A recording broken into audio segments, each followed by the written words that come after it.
harapan saya untuk Kota Bekasi ini. Untuk mall rasanya udah cukup lah. Hutan kota harusnya dibanyakin ya, nggak malah diganti apartemen ataupun bangun mall lagi. Ini mall udah cukup lah kalau menurut saya di Bekasi itu. Udah nggak usah bangun mall-mall lagi. Yang penting sih hutan kotanya aja. Dan terus kalau misalkan ada acara Car Free Day semacam itu, ya harus ditingkatin lagi lah intensitasnya. Jangan cuma hari Minggu ya kalau bisa ya. Kami ingin agar Bekasi ini menjadi kota yang lebih baik, mandiri, tanpa banjir, anti korupsi, dan menjadi kota yang terbaik dari 5 wilayah lainnya.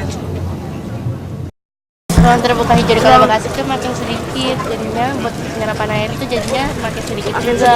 Akhirnya Bekasi makin sering banjir, bisa aja. Terus harapannya kalau bisa sih ruang terbuka itu dibanyakin, bukan malah didikitin gitu aja. Terus jalanannya kalau bisa lebih dibagusin, jangan dirusakin terus.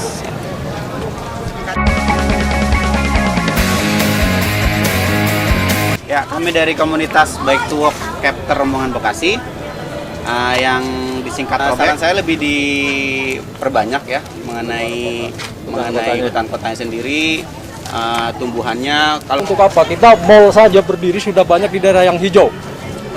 Satu saat itu akan dibongkar juga sebenarnya kalau ada perluasan jalan, tol segala macam. Dan sekarang akan dibangun lagi, saya tidak tahu.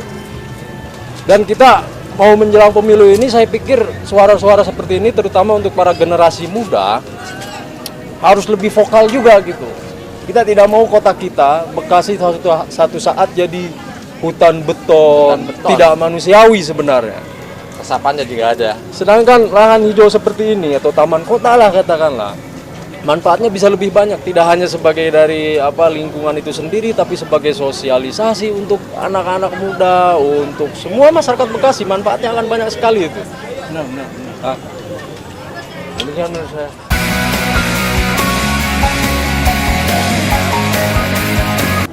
Kota Bekasi belum punya tempat yang cukup representatif untuk warga Bekasi melakukan aktivitas outdoornya lah, misalnya seperti itu. Kayak kalau misalnya di kota-kota lain udah mulai ada, Bandung udah mulai banyak taman-taman, kemudian Surabaya pastinya.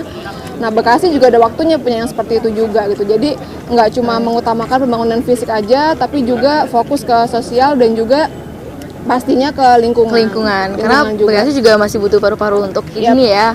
Dan karena di sini juga transportasi banyak banget. Jadi kalau misalnya untuk harapannya Bekasi punya lebih banyak taman, kemudian juga tentang lingkungan juga lebih diperhatiin lagi.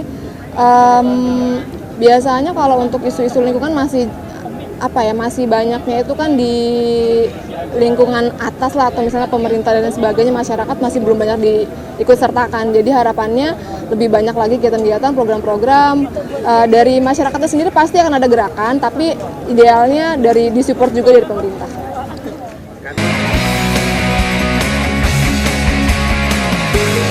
Cuman sih kalau dari gue ya perbanyak taman, khususnya tempat-tempat yang sejuk seperti ini, yang kita bisa gambar sampai siang, nggak cuman apartemen atau mall-mall. Karena di mall di Bekasi udah terlalu banyak kalau menurut gua. Kalau menurut Edgar gimana? Sama ya, tambahannya mungkin ya itu aja sih. Ya perbanyak taman aja, jangan dibanyakin mall-mall aja gitu. Kita juga di sini merasa kekurangan banget gitu buat wadah kreativitas kita, buat ngenalin kreativitas kita gitu.